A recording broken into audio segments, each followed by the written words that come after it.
Thank you, Dr. Fernandez and Platform Party.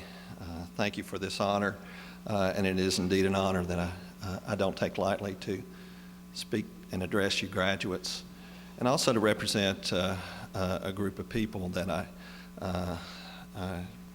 can't say how much I esteem this group, and that is the UNCA faculty. So.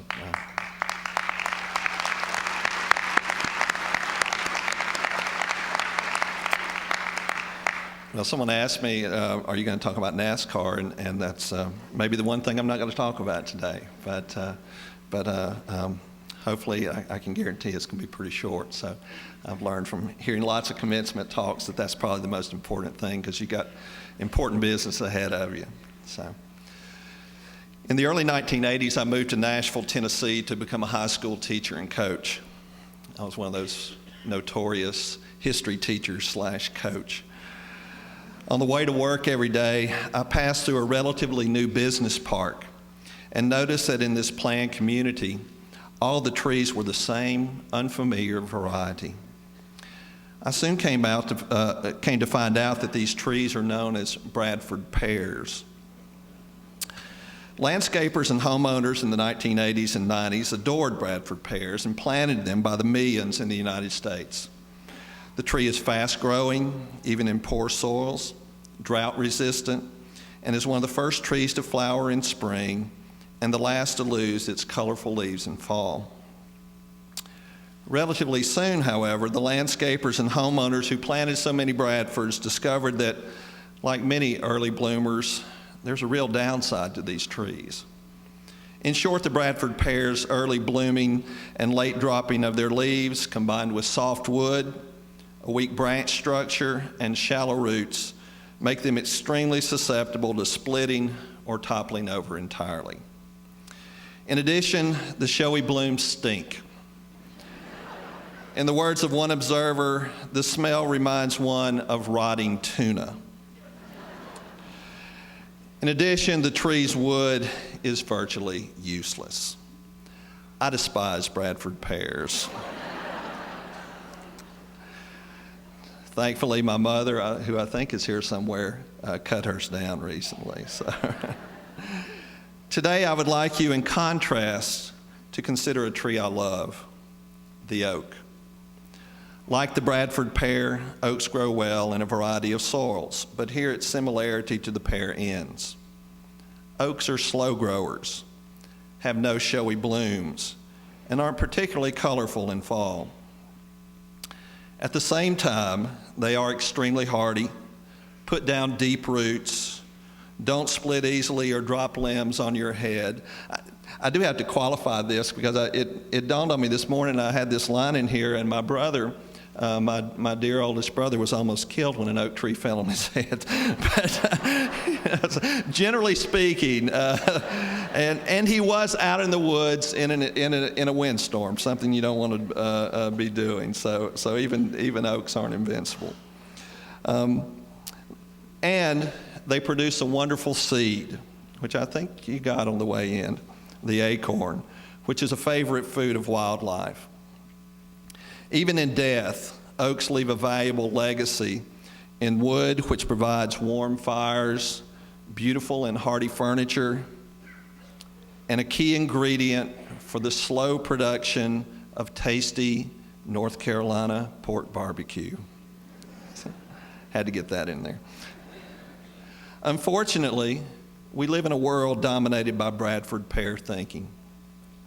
If you look at any current mess, the economic mess, the political mess, the culture mess, the education mess, just name your mess, you'll see Bradford pear thinking that focuses on short-term returns, immediate gratification, self above all else, appearances without substance, actions without thought of consequence, debt without thought of repayment, and blind optimism that does not take into account the possibility of coming storms.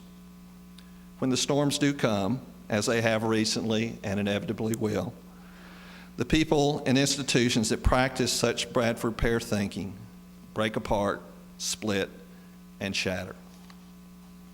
In the process, they've left nothing of substance behind.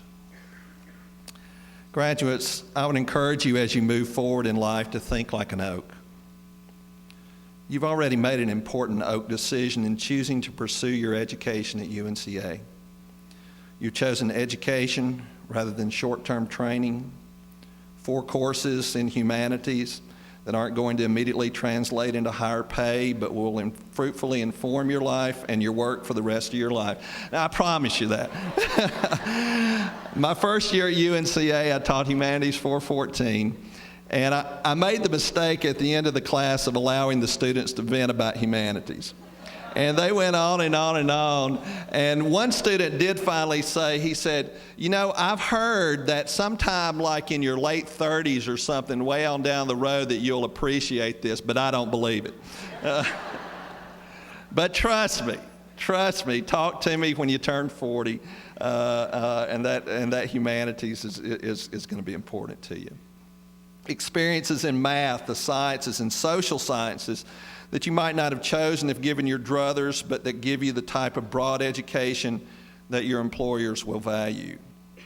You've chosen a place where you don't have a ready-made social life in a big-time football program or numerous fraternities and sororities, but where you've been able to develop close lifetime friendships with a diverse group of individuals and with a place that is both beautiful, eclectic, and funky. You've chosen small classes and deep relationships with an outstanding and committed faculty. You've chosen a place that gives you real value in higher education. You've chosen well. And though your diploma perhaps may not immediately turn into a high-paying job and doesn't have the cachet of some more expensive institutions, you have an education steeped in 1,000+ years of the liberal arts tradition that will prepare you for a useful, productive, responsible, and sustainable life. Keep on thinking like an oak as you continue your life. Consider the long term. Take the sustainable path. Nurture deep relationships with family, friends, and with the religious, social, and educational institutions that have blessed you in life, including UNCA. And be wary of those who are all about the external, the Bradford pears out there, the big payoff, free lunches, and something for nothing. Cultivate oak values in your life. While these are decidedly old-fashioned, their importance is not diminished since the dawn of human history. Integrity, kindness, charity, compassion, faith, honor, stewardship, tolerance, forgiveness, selflessness, humility, justice, and most importantly, love. Such a life is far from unexciting or boring, and I can tell you from too long experience that life is going to bring its share of excitement and its share of storms. Thinking and living like an oak will help you weather those storms, and even at the end of your life, you will have left behind things that will be important and useful to your family and others. I collected the acorns that you were handed in my yard this fall. It's probably unsurprising to you that I've got 5 or 6 oaks and no Bradford pears. I hope you'll hold on to this acorn, or at least when you see an acorn or an oak tree somewhere, that you'll be reminded of what you gained in your experiences here at UNCA. And I hope that as you go through life, that you'll avoid those Bradford pears and plant some oaks along the way. Congratulations, graduates, and best wishes as you move on to a new adventure in life. Thank you.